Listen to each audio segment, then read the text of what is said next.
Right, here we go. The first episode of Hut Golf's cool story, bro. And right here we have a very, very special guest, the man himself, one of the favorite brands that I've got out there in golf at the moment, Dan from Solo Golf. How you doing, dude?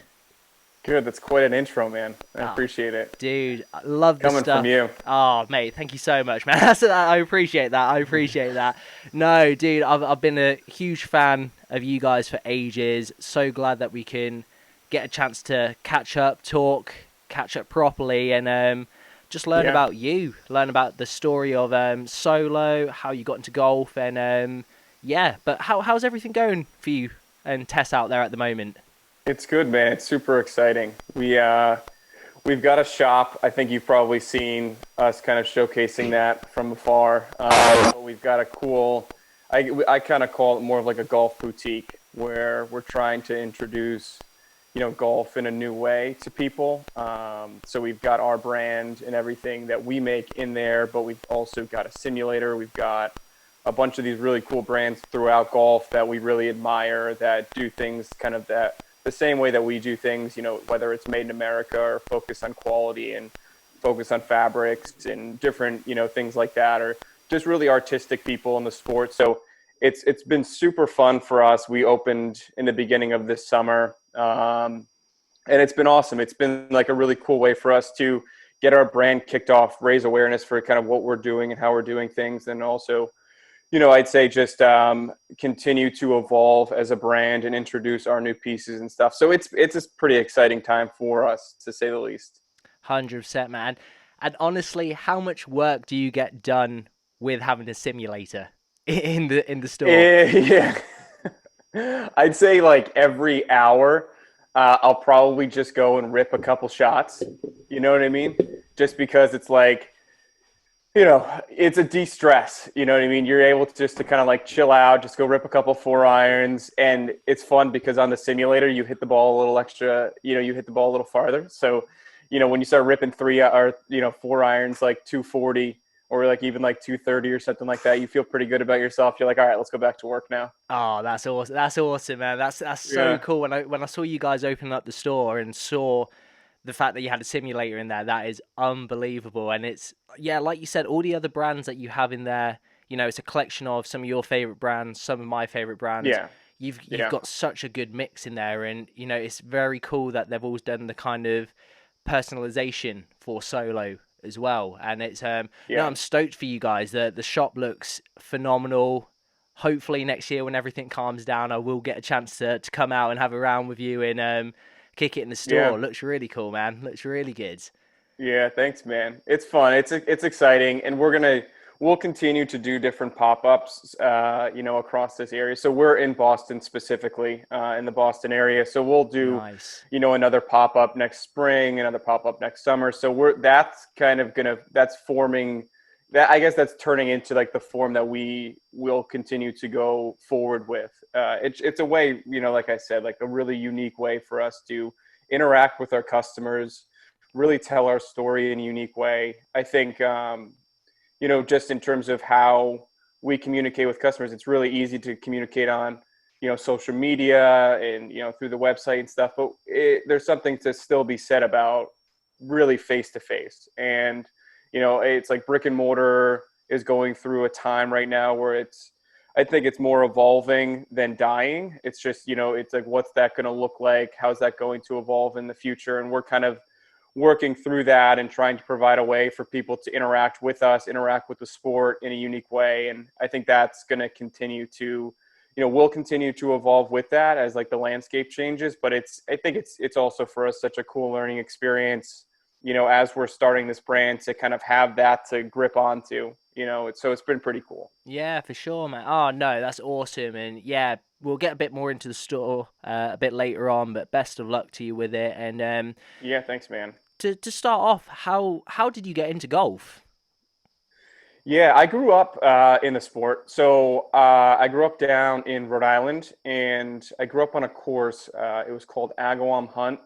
It was a cool spot. My parents actually belong there, which I was super lucky to kind of have that growing up. And we grew up right off of the third hole. Oh, And so wow. basically, like my life growing up was basically, my dad would go to work in the morning. He would drop us off at the course at like 7:30 or 8 o'clock in the morning, and we'd be there for the whole day. And we'd play, we'd practice, we'd mess around pretty much the whole day. We'd just be like messing around, and we just like we grew to like love the sport and have a real, kind of affinity for it. And then, as even like the day, we'd be there until dinner time as a young kid. We'd be there until like 6:30, 7 o'clock, until dad comes home from work and he'd pick us up, or we'd even just go and just play to the third hole and walk home. And it just became something like golf for me growing up is a huge part of shaping who I am. Then I ended up working at that course, caddying, and going to work at other courses. So golf has always been like a huge thing in my life.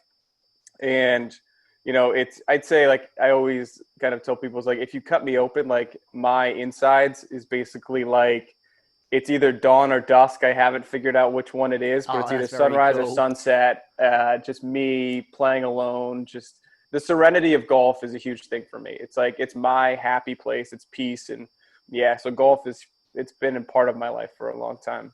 Oh, that's really cool. And I mean, that's the cool thing about America as well, is there's a lot of families, a lot of kids that they like you grew up on the course, like a house Yeah. on the course, which is I can't even comprehend that. That is absolutely amazing. That is a very, Yeah. very cool way to grow up. And yeah, being able to play all day every day. And what was it like then going to work for the club and caddying? Like what was kind of your standout moment being a caddy there?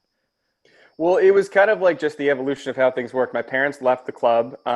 They just decided that they didn't want to be. They didn't really decide. I think it's just like the club became too expensive, so my parents just decided that they weren't going to belong there anymore. But I had such a connection to it. I was like, all right, well, I might as well just go work there. I'm now like 14 years old. I should be getting a job. So then I became a bag boy at the course, and then you automatically start caddying and all of that. So then for my high school and early college years, that's what I was doing. I was just working in the pro shop, working in the bag room, just doing that fun job. And I ended up, I was friends with all the guys that worked there because I was there, all the time growing up. And so it was, for me, it was like my second home. You know what I mean? Like that's where I had friends. That's where I felt like I had a family. And so I always had like such a tight connection. And then working there was fun. And then I went on to caddy in college.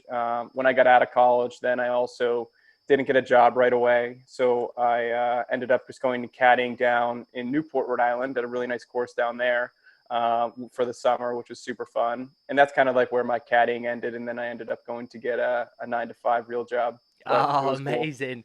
So after caddying and going to do what was your first 9 to 5 real job? It was working at, so I guess I've always, like my whole family's always been like in the finance realm. Yeah. So I kind of took that and thought that's what my path was supposed to be. And so Okay. my first couple jobs at a school were in that. And so I worked in, just different types of finance jobs, kind Oh, of like all awesome. across the board. Yeah. Oh, that's very cool, man. And doing the whole 9 to 5, because there's a lot of people out there that say, "Oh, I struggle to play golf at the moment because I'm working 9 to 5. Like I can't Yeah. go in the evenings because I'm tired. Weekends is downtime to chill with the family and stuff." Yeah. How much golf did you actually play when you first, let's say, stepped into the real working world? Yeah, just weekends. I was like, when I was working up in Boston, I probably played a lot less because, I had like a really long commute. So like mornings and nights weren't really possible. Yeah. Sometimes we get out at night to play. And that was always fun. Like you just go and crush a couple, like 9 holes and just hang out with some buddies and stuff. And that was sweet. And then playing on weekends was fun. And then we moved down to the New York area because I was working in Manhattan. And then we just go play on the weekends. You know what I mean? Just like me, I met some buddies and I had some friends that were already down there. So that's where I started just playing more on weekends, and that's where the idea for solo actually came into play.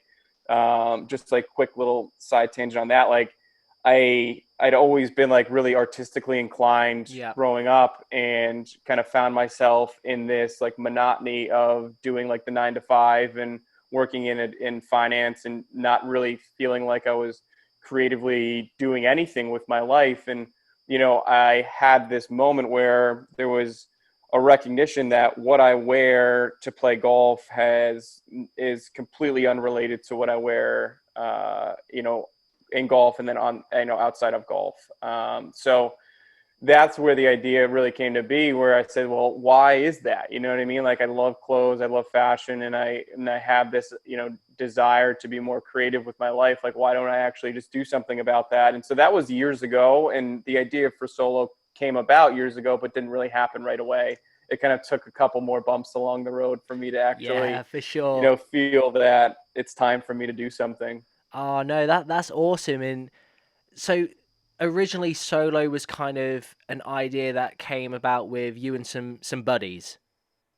Yeah, it was really just me, like, just going and playing with them. And we'd like wake up super early on a Saturday morning, we'd go play, and then we'd come home and then we'd be like, all right, let's go out to this bar, let's go out to this, place for lunch or whatever, and be like, all right, go home and change. We lived in Right. Hoboken, which is like it's a city right out in New Jersey across from New York. And so it's relatively like fashion forward, and people really care about what they wear and how they appear. Yeah, for sure. And so, like, we just go and change. And I was like, why the hell am I going to change? Like, I'm wearing still a shirt that has a collar. I'm wearing a pair of chinos that I definitely could have worn to play golf. Like, what's the difference here? Like, why is there such a divide with what's accepted in golf and what I actually like to wear, off the course? And so that was like really just like where my brain started spinning, and just thinking a lot about, like, there is this huge gap between like what people think golfers are and what people think you can wear in golf, and then what actually gets done. And I kind of just like kept like spinning off of that. And then like a few years later is where Solo kind of came to be. Oh, that's unreal. That's a very, very cool way to kind of create a brand, I guess. And I mean, when you were playing golf, even as a kid or growing up, did were there any kind of issues with what people were wearing? Did you see, or with what you were wearing? Yeah, well, I just like, even as a kid, I was definitely like more like a punk kind of kid too, like with what I wore, or I Nice, very tried to cool. be. And like, I grew up in a really classic type of like environment with like the club like always being there. So, like, I would try to wear the backwards hat, or I'd want to wear those, like when cargo shorts were cool, like I'd want to wear those. You just try to like do those things like as a kid, like I want to wear this, and then you get that slap on the wrist saying you can't wear that here, or your parents kind of tell you that no, like that's not what you do. And so like that was always in my head, like there are rules here. Like, I can't just show up with my hat backwards, I can't show up with my shirt untucked and all that kind of stuff. So like that was always like in my head. And like, then when I was like getting older and kind of recognizing like that there's like more that can be done about it, like that's where I said, like, all right, well, like, let's figure something out here, because there's like a lot to be done. Yeah, no, for sure. And I think it's such a big kind of issue today with people getting told off for what they're wearing or for playing in something and that they're just comfortable in. And I mean, yes, some people do kind of take it to the extreme, but like you said, if it's got a collar or a pair of chinos, it's not denim. And that's what I love about the stuff that you guys have created. It's, I've got the vest, I've got the anorak, and I absolutely love the pieces. And it's something that, I'll go to a skate park in. I'll then go and play Yeah. around a golf or nine holes with some buddies, and then I'll go and meet up with my girlfriend for some food straight after, at Yeah. a decent restaurant. And it's something that I can wear and I'm comfortable wearing wherever I am as well. I don't feel ratty. I feel don't feel overdressed. It's just great technical wear, and that's something Yeah. that I can really appreciate that you guys are doing. And it's quite interesting because when I was a kid, I I'm quite heavily tattooed, and when I was a kid, or not a kid, like 16, 17, I went to go to a driving range with a buddy, and I was turned away just because I had one small tattoo on my wrist, Wow. and I Wow. thought that put me off golf for a very, very Yeah. long time. And Yeah. I mean, what's the worst thing you've seen on a course, like someone dressed or etiquette wise, anyway? Well, I don't know. It's so funny though, because like even like growing up at that course that was like that was private and that had, very specific rules, like you have to tuck in your shirt and it was a proper golf shirt and it was a proper pair of like khakis or whatever it might be. Yeah. There would be people that would show up like for tournaments and stuff like that or like outings and they would be wearing, a pair of like denim shorts or something like that. And like you immediately like, get told like you have to change or like people get told to tuck their shirts and like I don't know, there's just this whole like persona of that it's relatively like unappealing to a certain degree. Like I get there is a respect to be had. Like it's the game was created around that like ethos of respect and character and all of that, so I completely respect that.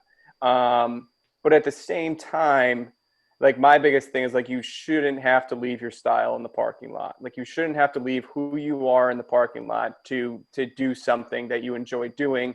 And I look at like other things like you were just mentioning, like you do like to skate and you go to the skate park or whatever it might be, and you want to wear what you feel comfortable and you want to wear something that expresses kind of who you are. In my opinion, like what you wear is the biggest expression of who you are as a person. It's your way of putting on like you have a blank canvas in the morning and what you wear showcases kind of what you're feeling that for that day, what you want, people to think about you, not necessarily like the most vain sense, but more in the sense of like, this is who I am. Like, this is what I want to show the Yeah, world, 100%. that I am. And so, with golf, I just feel like there wasn't any of that. And for me, like, I am very like classically influenced, and like everything I make, I try to make with like some sort of like timeless appeal to it. But I also want to make it so you do feel like a sense of pride. You do feel a sense of like edginess or grittiness or, just individuality with it. And like, that's part of solo too. Like at the same time, it's like, I want to educate people to the point where like, dude, like you have a favorite flannel that you love to wear in the fall. Go wear that playing golf. Like, yeah, the course might require that you tuck it in, sure, but like tuck it in, you're good to go. Like you have a pair of pants that you really like to wear those pants. Like they might not be that stretch,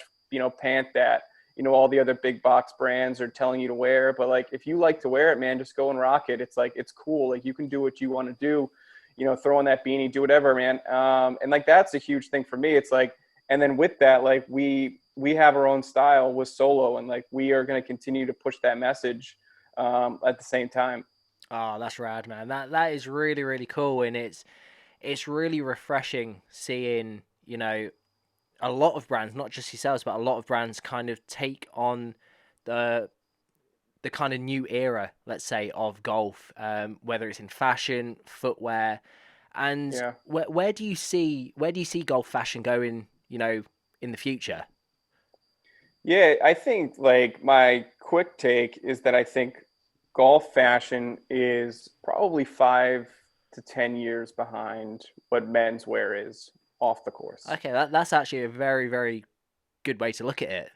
Yeah, so it's like, just from an influence standpoint, at least, you know what I mean? Like what brands, let's just take like what are big brands introducing to the sport? They're introducing things that were hot in menswear 5, 10 years ago. Take Yeah, joggers, for example. yeah, Joggers is like the definitely. easiest one for me to talk about just because like joggers were cool like 8 years ago Yeah, and 5 years ago. I don't, whatever it might have been.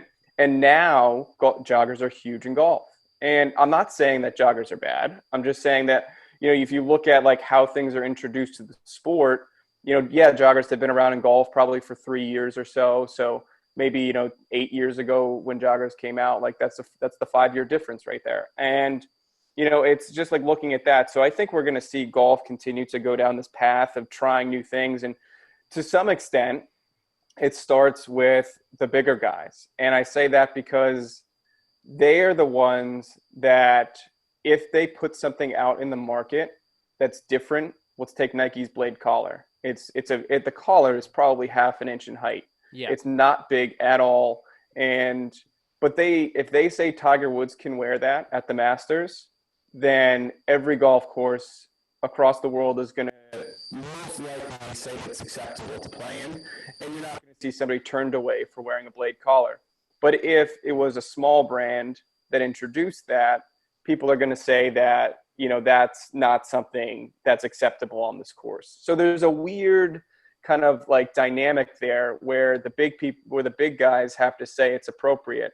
And even looking at like what was, I saw that, Puma just came out with a Henley this past summer, and I haven't seen any of the pros wear it on the course yet. Yeah. But we'll see that pros are going to start wearing things with smaller collars. We'll see that like people are going to wear things that are, different.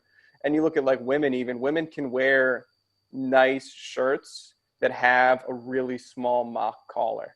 And so it's like, how are things getting pushed? And, it's just going to continue to open up, but to some degree, I'm going to continue to try to push the envelope the way I can. And I'm going to continue to put things out there that I think are, unique and different in our own respect. But I think like there's a lot of responsibility on some of the bigger players, and there's a responsibility on the clubs to just be more open-minded, to say like, people don't fit into what you think a golfer is. And, you want to continue to grow and evolve the sport. You need to open your minds a little bit to say, dress code, yes, it needs to be respectful, but you also have to respect that not everyone's going to fit into the mold that you think a golfer is. Yeah, 100%. 100%. Definitely. I think it's, yeah, like you said, I think brands do need to push the boundaries, because if no one doesn't push it, then it's never going to happen. And Yeah. with what you've just said about the clubs as well, I think that is a huge factor in golf fashion, where clubs do have to be more open-minded. And I know with the pandemic at the moment, clubs have seen an upsurge in memberships, but Mm-hmm. before the pandemic, memberships were falling. No one Yeah. wanted to come and play golf because of the strict rules. And I've got a couple of buddies who, they've got rid of their memberships because they're getting the emails from the captain saying, "Oh, well, you've been caught not with your shirt not tucked in." And I think that's a huge thing where clubs do have to be more open-minded to help the game grow, to keep Yeah. the younger generation kind of intact with it, because slowly we are going to lose them Yeah. if these rules and the stuffiness carries on. And that's really interesting. And I love the fact that you're still going to push the boundaries, and you're not necessarily releasing pieces, for everyone. They are pieces that you are inspired by yourself and that you love. Yeah. And Yeah. where do you get these ideas for the pieces that solo release? Yeah, I think it's a mixed bag. I grew up on the East Coast, in the Northeast specifically, and I would say like I'm a product of my environment, and I'm really inspired by. There's like three things. We have three beautiful kind of factors going for us. We have the ocean, and we have like that nautical culture, and and then we have the mountains, and we have that kind of that more, I don't want to say like earthy crunchy, but that there's that more rugged kind of personality. Yeah, for sure. And then we've got also, beautiful farmland and countryside. And so like we have so many amazing things. And with all of those comes these like really cool subcultures of people.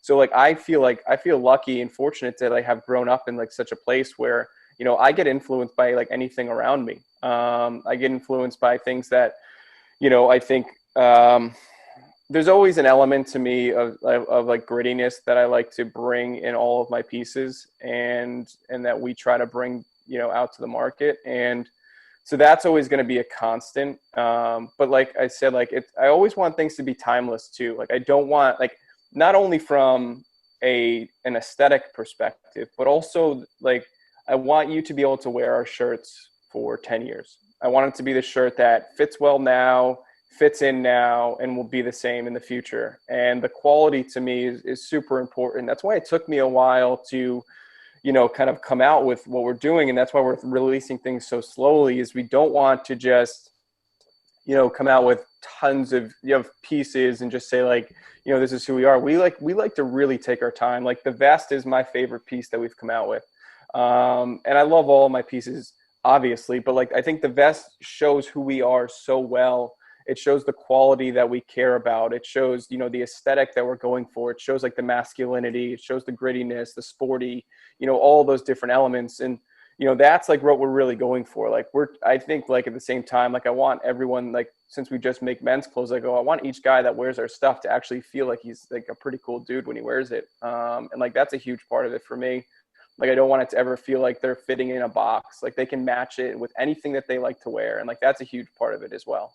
Yeah, no, that's awesome. And like for you guys, the vest is my favorite piece as well. I remember when I saw the picture of it on Instagram and I messaged you guys like, "Oh, when's it coming out? When's it coming out?" I And you're like, know. "Yeah, yeah, it's coming out soon." And then obviously coronavirus hit.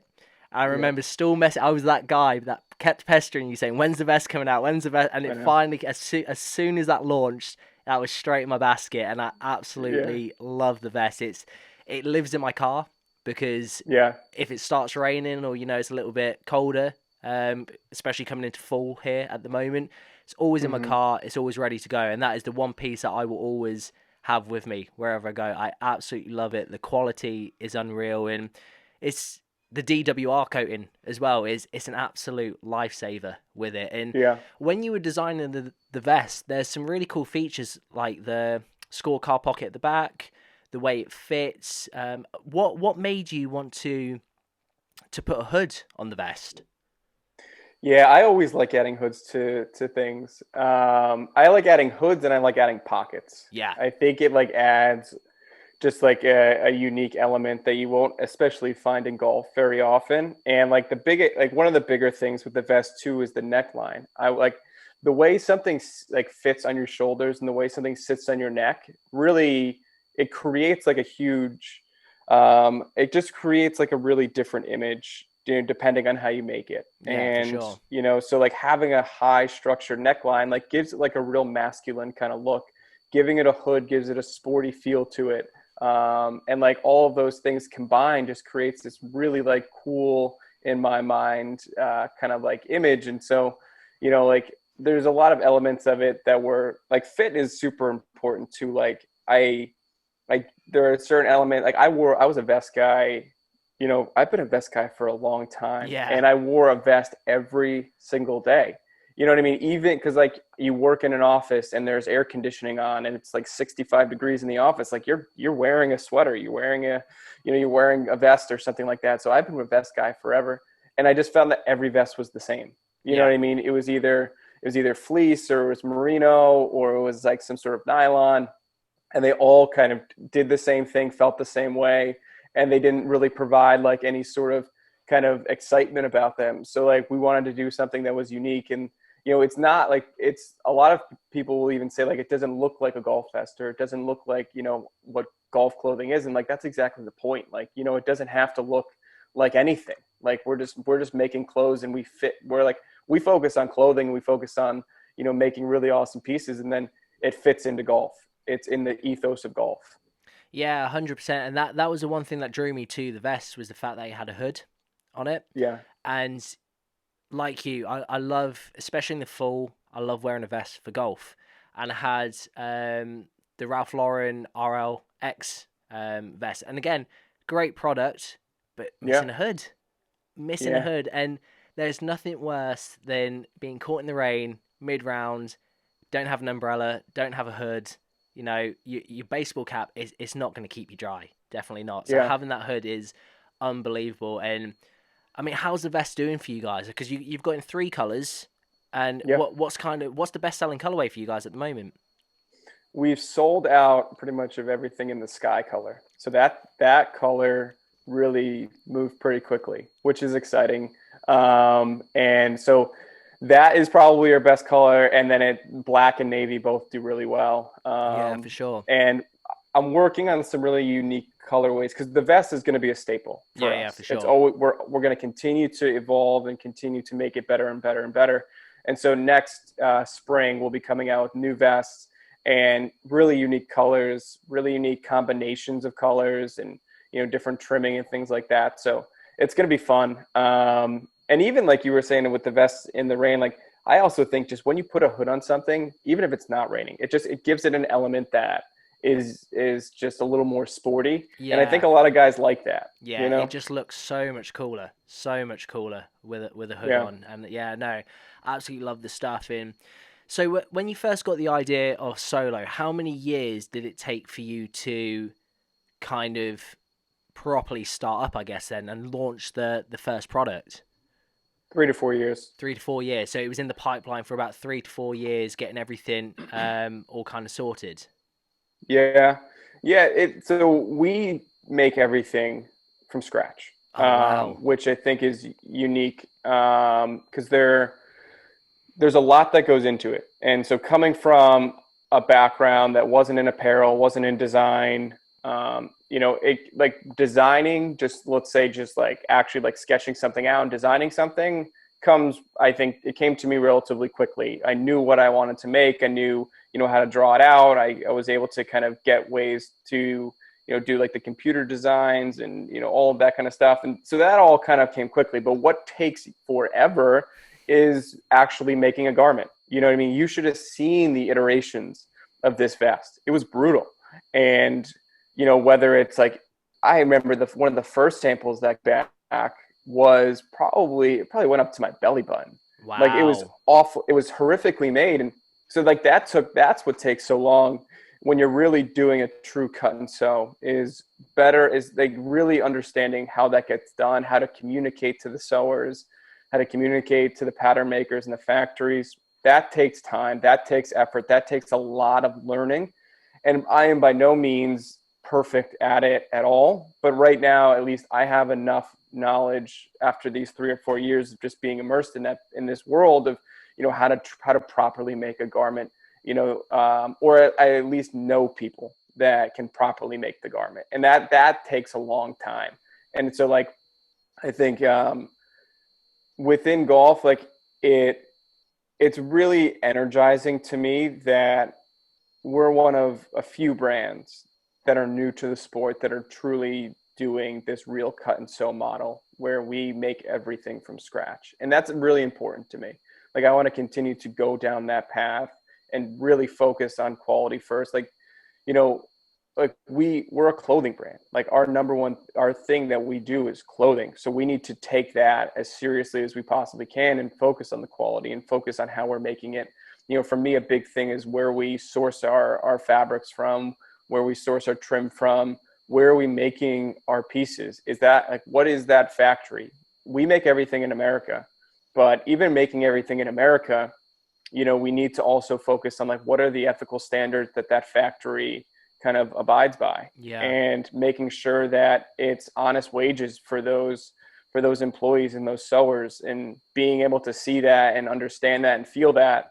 And that for me is huge because I want to know at the end of the day that everything that we're doing is, is up to code and up to standard, and not just saying, okay, this is the cheapest way we can make it, or this is the most cost effective way we can make it. It's really focusing on quality across the board. Oh, that's awesome, man. I admire that about you guys, that, everything is, just to the top level. And that's very cool because, there are a lot of companies that, take it out to China and just try and get it made as cheap as possible. But with your products, the quality really does shine through. And it's, like you said, that vest and anorak I've got, that's going to last, countless years, round after Yeah. round. And that's purely down to the hard graft that you guys have put in designing it.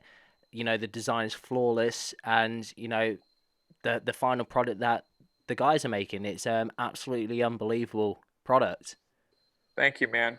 I appreciate that. And I'm glad you can see it. And I think also just like to know, like, you can go overseas and make something in a quality way. Like there are factories that are better suited to make certain pieces over in China. It's just a fact. Like from a technology standpoint, they have things that are better than what is in the US. Oh, But okay. I think the biggest thing is you need to really, you almost need to be on the ground there to be able to know wholeheartedly that what they are doing and how they're doing it is up to code and up to standard and in line with whatever your kind of responsibility metrics are.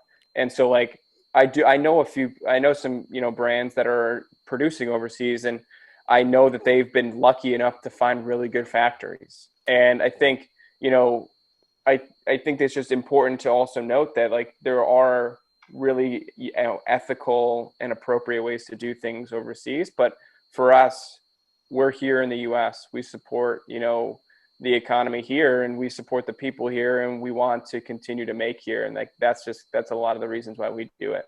Oh, that's awesome, man. No, that is really, really cool to hear that you guys are doing that and working, because you guys work with a few other brands as well, and you've got a few other brands stocked in your store. So I mean, you've got Yeah. Seamus, Yep.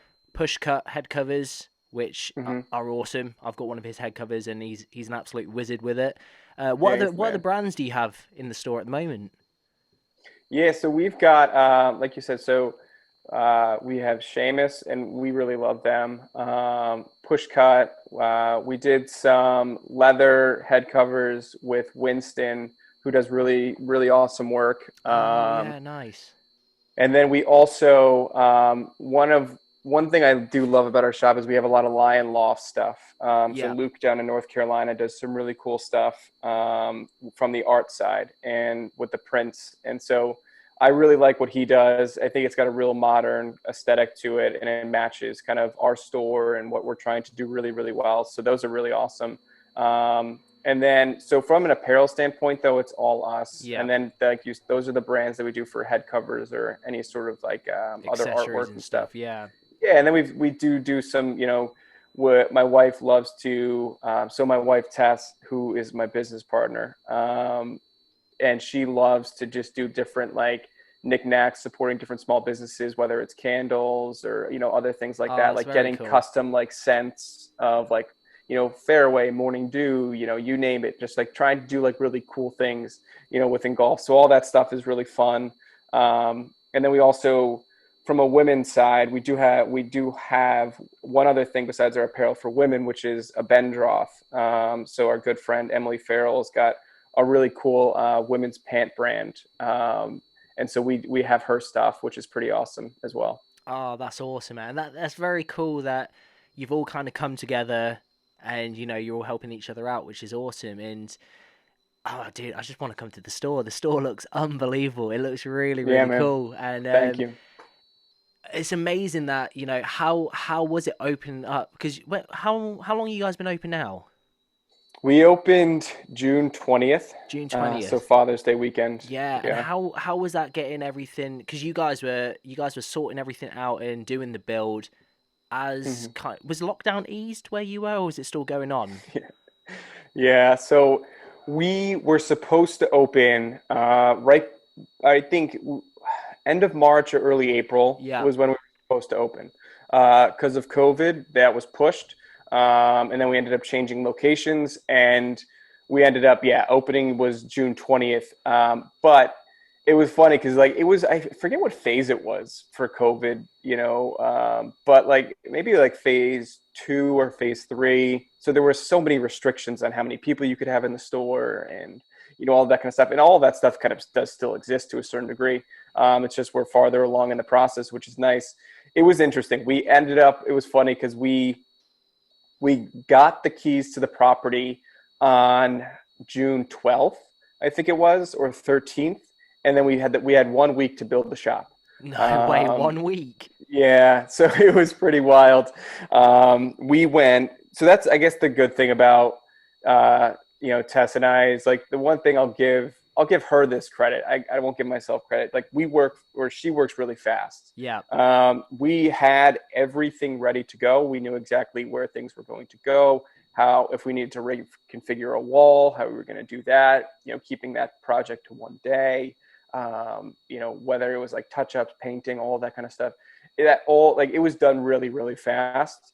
And, you know, that's just kind of how we do things too. Like both of us, I think, we're really like the passion that we have for this brand and what we're doing is immeasurable to some degree. You know what I mean? Like it's crazy working as a husband and wife team, like no doubt. But at the same time, like there is just so much energy all the time.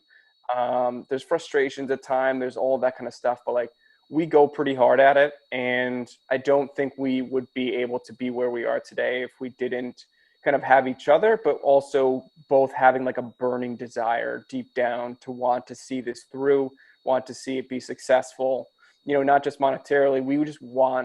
We want our mission to be out there. We want to be able to be participating in the change the sport is going to have, and keep pushing the envelope and doing things our way, and just showing, our unique perspective in the sport. Yeah, no, for sure. And that's awesome that, you and Tess are, a married couple, but also business partners. That is really cool. I can imagine, yeah, like you said, sometimes can be a bit frustrating, but very cool that you're on the same page as well. And does Tess play golf as well? Yeah, she's a good go. She's good. She doesn't think she's good, but I'd say like for somebody that picked up the sport probably 10 years ago and maybe plays like she used to play more like, 2 or 3 times a year for like work and stuff like Yeah. that. She's good. She's an athlete, played sports all throughout her life and in college and stuff. So she picks up sports pretty quick. Oh, that's awesome, man. That's very, very Yeah. cool. And with the simulator in the store at the moment, I think I saw on Instagram, you've got a competition going on at the moment with it. Yeah, we're just trying to have fun with it. There's like we don't charge people to come in and use it. It's more just like, hey, you want to come in and hit, you want to hang out, we'll throw some golf on, throw whatever game is on the big screen TV. Like it's just to invite people to try the Yeah, sport. that's really And cool. if you just are a diehard golfer and you want to come in during your lunch break and get some rips in, like more than welcome. Like we'll be there. And so we're starting a league as well, which there's been a lot of interest in. A bunch of people have been like, when does the league start? And so we just decided, it's time, it's fall. So we're going to get that going, which will be really fun. I'm Oh, that's excited. awesome. That is very cool. That's such a creative, good idea as well. And yeah, no, absolutely love that. Absolutely love it. And what's next for Solo? What you guys got? What you guys got planned? Yeah, we have some new stuff coming out, which is exciting. So we've got some new shirts that are probably coming out in the next max 3 weeks, and then we've Awesome. got a new quarter zip coming out in more like a month's time frame. So those are awesome pieces. I'm super excited about those, and I think just like we're going to continue to, from I'd say like a year perspective, we're going to do some more pop-ups. We're going to continue to like try different areas, keep pushing the brand out as much as we can.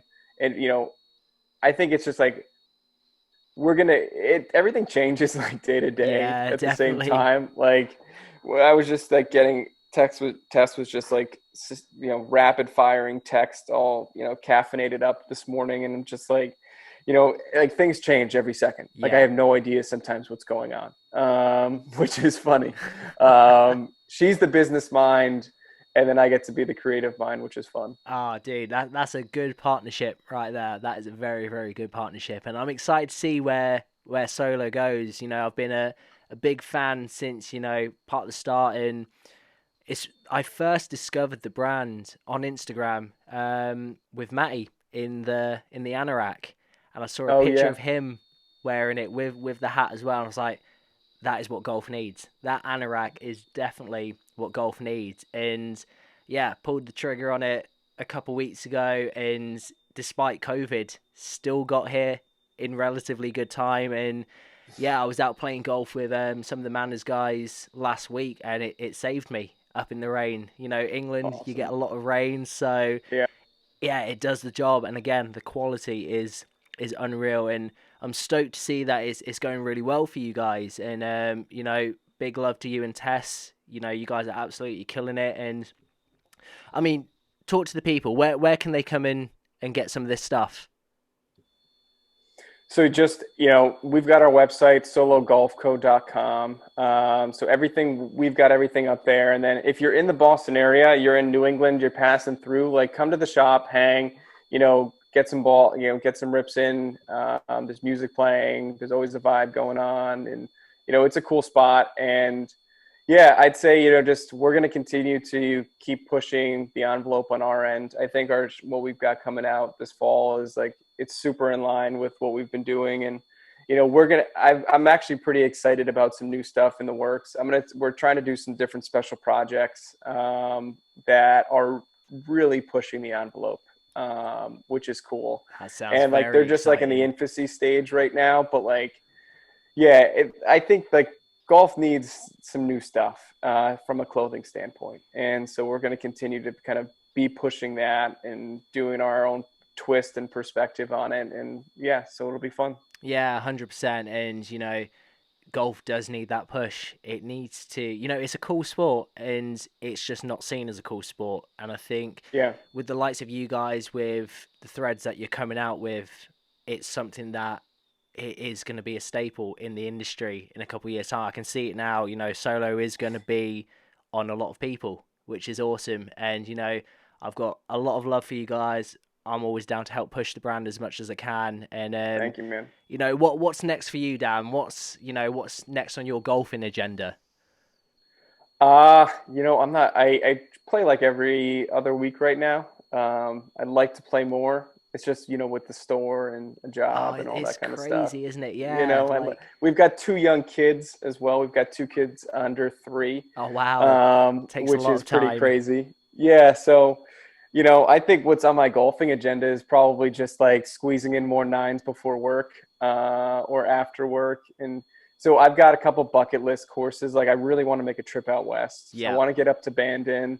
I want to kind of go down through California and do some really cool, unique tracks down there. So, I think Tess and I are probably going to end up doing something like that. Maybe like a little road show to some degree, and introduce the brand out there as we can. And yeah, we'll see, man. I think it's just like there's so much good golf where I am. yeah. I'm spoiled, like for sure. There's some really cool courses out this way. I'm lucky enough to kind of find my way into some of them, and yeah, so I'm pretty satisfied with my golf, being where it is today. Like, and it's funny, like I'm an 11 handicap, and it's funny because like I'm the guy that can be an 11 and go out and shoot 77, and then I'm also the 11 that can go out and shoot like 93. Oh, So 100%. it's 100%. That's it's kind of everyone, like isn't it? yeah, it's like it's funny. Like my brother, he's a scratch golfer. He played on like all the AJGA stuff and Oh, played in college. And nice. so I'll never be there with my golf game. I don't have the mental capacity to do that, but I have fun with it. And like I said, like for me, it's just like there's nothing better than just going out and playing, putting on a podcast, putting some music on, and just like it's my time just to get away for a little bit too. You know what I mean? I joined a course, a little 9-hole track this year, about 5 minutes from my house, Oh, and rad. I put the kids down, help with dinner, do my dad work, and then just go play. You know what I mean? Just have my time to unwind, and so that's been fun. You know what I mean? Like that's been enjoyable, and I've been really having fun with that. And I love just getting out there and trying new places, and I love good golf too. Like Yeah. I'm kind of a sucker for a really good golf course. And there's a bunch around here that, that's kind of that. And if you're going to say like what gets me excited besides closing golf, it's getting on a place that, from an architectural standpoint stands out. I love playing unique golf courses. I love courses that, that like fit into the landscape really naturally. And so I'm always on the hunt for trying to find those new spots and keep exploring. Yeah, for sure, man. And like, been the best course you've played in your life so far? Uh, yeah. Best course I've played, I think Newport Country Club down in Rhode Island is probably like the most notable and best course that I played. Old school link style, Okay, sweet. good length. They were host to like U.S. Opens and U.S. Amateurs, so it's super like historic and nice.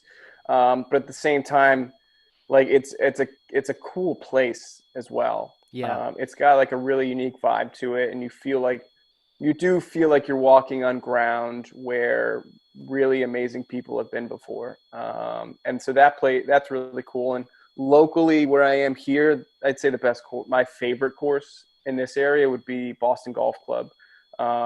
Gil Hand's design over there. And it's so cool because when you walk, I don't know how, maybe the course is 10, maybe it's 15 years old, 20 years old, maybe not that old. But when you walk on that golf course, you feel like it's been there for 100 years. And that's cool. to me, like they were able to build that golf course into the landscape in such a unique way. And there are so many different influences you can tell from amazing golf courses in the country, whether it's, the ways that the fairways were created and adjoining fairways to me, and or, fringes that are connecting to tee boxes, and, all of that really cool stuff. So it's like that stuff kind of gets me excited. Yeah, I'm, no, that's very cool, man. That is very, very cool. And yeah, dad life, it's always gonna kind of slow things down, but it's cool that you get to go out for 9 holes every so often. And yeah, yeah, I mean, it's yeah, with the store and running the business and obviously your day job as well, it can get, time consuming trying to play golf a lot. And I yeah, get that as well, where friends say, "Oh, you're playing this weekend?" No, I'm editing, or I'm doing a shoot, or I've got to go and take some photos or something. So it's no, I hmm completely get you there, man. I'm playing like same as you, maybe once a week, once every 2 weeks now, and yeah, it kills me, but at the same time, it is what it is, man. And no, I'm yeah. glad you're having fun with it all. And like I said, I absolutely love you guys. You and Tess are absolutely killing it with the brand. And yeah, guys, go and check out Solo's website, and if you're in the Boston area, go to the store, go hit some balls, and just go and hang out and say hello. And yeah, definitely grab some pieces, because it's definitely the piece you will never regret for sure. Thanks, man. I appreciate that. Ah, dude, no, thank you so much for guesting on the show, man. I really appreciate your time, and yeah, like I said, I can't wait to see where Solo goes. Like I said, I think it's going to be, a huge brand in the next couple of years, and really excited for you guys, man. I'll cross my fingers. Thanks, brother. I appreciate it. For sure. No, thank you very much, Dan. And yeah, thank you guys for tuning in, and we'll see you on the next episode. Cheers. Bye.